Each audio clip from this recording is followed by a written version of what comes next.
Katana 4. Got a new tone for you tonight. It is Lifer by Down off of their 1995 album Nola. And it's been a while. I don't think I've done one of these in probably almost a month or so. But this is one that nobody requested. And I wanted to learn the song. And I was like, if I'm going to learn the song, I'm going to tune down to C sharp. And I'm going to get a tone for it that I like. So I figured I would share it with you. Now, in order to do this, you do have to have it tuned down to C sharp, standard, all the way across. And it sounds something like this.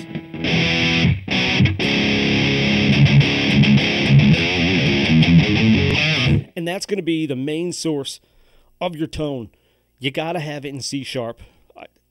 If you don't, it's not going to sound like the song at all. It's going to sound weird. So let's jump right into Tone Studio and make it happen. Starting right out at the chain, I've got it on chain 2-2. I've got a mod in front of the booster because I've got a compressor in there. I'll show you that in a second. And I've got the amp on crunch with a gain of 64, volume of 69, 51 on the bass, 58 on the middle, 61 on the treble. Over here on the presence, I've got it at 65. I've got it on deep cabinet resonance, and the solo's off. And I do have a contour on number 1, and I'll show you that towards the end. I feel like this microphone, I'm hearing it through my headphones. It sounds like every smack of my tongue on the top of my mouth. It sounds like it's picking it up tonight. And I apologize if that's annoying. It's annoying to me too. But at the present moment, I don't know how to fix it. So let's just go over to our booster. We'll take a look at our booster. Of course, I've got a tube screamer. A lot of basic distortion relies on your amp and how it's driven. And some people don't use anything more than a crunch amp and a drive or an overdrive to boost it. They're not always using all those elaborate distortion pedals that you might think they're using. Sometimes it's just a lot of gain on a crunch amp or a big old Marshall or something like that, and using a tube screamer or a treble boost just to kind of push it way over the edge and give you that sound. Like I said, the tuning makes a big difference as well. That low tuning gives it that really heavy crunch to it, and the EQ, which I'll show you a little later on. So I've got my tube screamer, and like I said, I'm just using it as a boost. I've got the drive set very low at 6, the tone at 6, 7 on the bottom, 63 on the effects, and everything else is just straight across the board.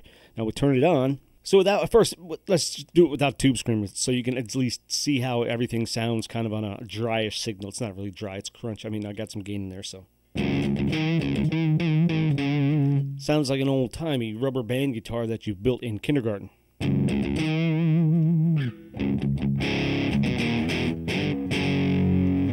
But once we turn on that boost,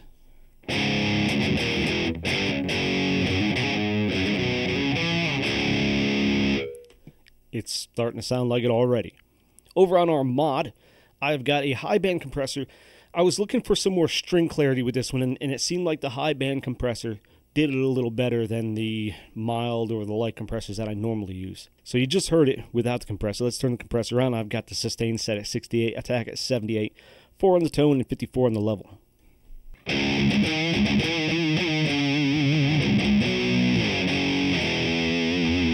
So it's coming together real quick, and I don't have any kind of effects or delays on there, but I do have a reverb, and I do have a plate, and I do have a mod. I will show you, not a mod, but an effects I'll show you later on if you want to kind of make it sound a little more like there's two guitars. So I've got the plate reverb at 1.3. I kind of wanted to go subtle on this reverb. I didn't want to give it too much. So you can see what I got across the board, 35 milliseconds and 7 on the effects level. I didn't touch any of this other stuff. It was already set like that when I got it. So with the reverb, it's barely there. If you want to crank it up, that's to your discretion. This patch is going to be available at Boss Tone Exchange. The link will be in the description down below. Download it. Do what you want with it. Tweak it. Make it better. But let's move on. I got the reverb there. And like I said, I do have a contour. I've got the contour set at 1 and the type set at 2 and the frequency shift over at 24.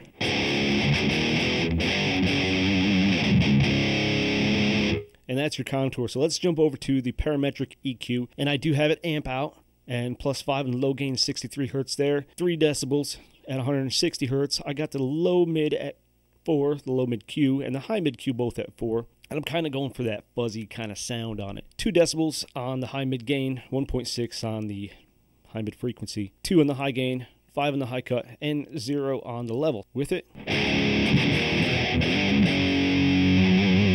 it kind of gave it a little bass heaviness to it, and we're going to clarify it just a little bit with the graphic equalizer. Now, if we went back over here,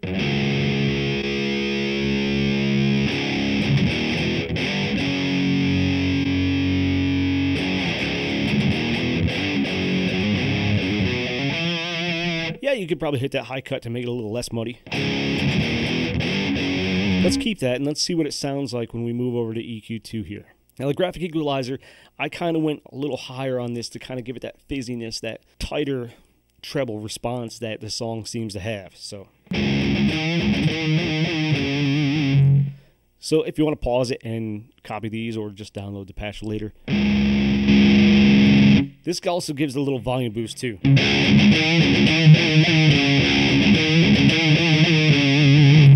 Now let's go back over to the...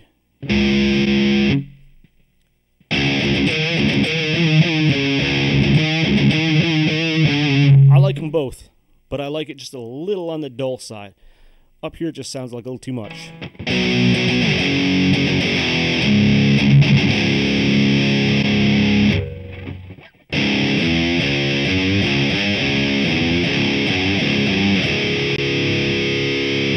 And then we have our noise suppressor set at 50 on the threshold and 26 on the release.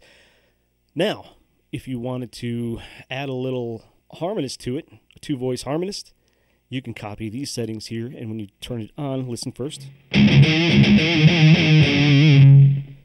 then you turn it on, it sounds like two guitars in harmony.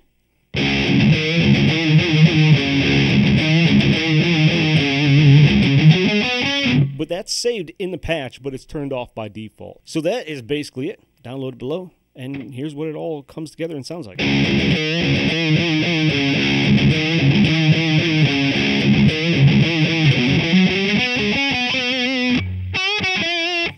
Hot Pocket, Hot Pocket.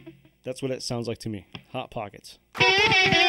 This song has so many cool grooves in it. It's hard to believe it's almost 30 years old. I remember buying that CD just right around the time that it came out and just rocking the hell out of that on my portable CD player in my car that I had to plug a tape into the tape deck. You know, if you're old enough, you'll remember what it is. It looked like a cassette tape, and it had a wire running out of it, and it plugged into your CD player. And your CD player would sit on the seat of your car, and every time you hit a bump, it would skip unless you had a better CD player. And they got a lot better over the years. Then in-dash CD players started to get a lot cheaper, and then years later, they came factory. I'm sounding like an old man. But that's it. I hope this video has helped you. I hope you like that patch. This C sharp, regardless, in this patch, or just about any kind of distortion on here, sounds really good. I mean, you can... C sharp just sounds heavy.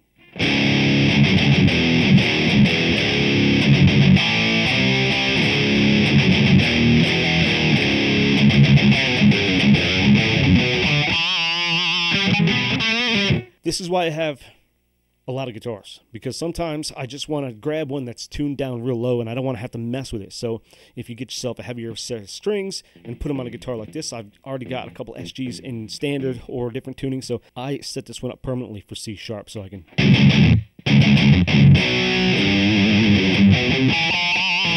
have fun with it. Anyway, hit that like button if you like this video. If you're not already a subscriber, hit that subscribe button. All my patches are always free to download from the Boss Tone Exchange. Enjoy. We'll see you next time.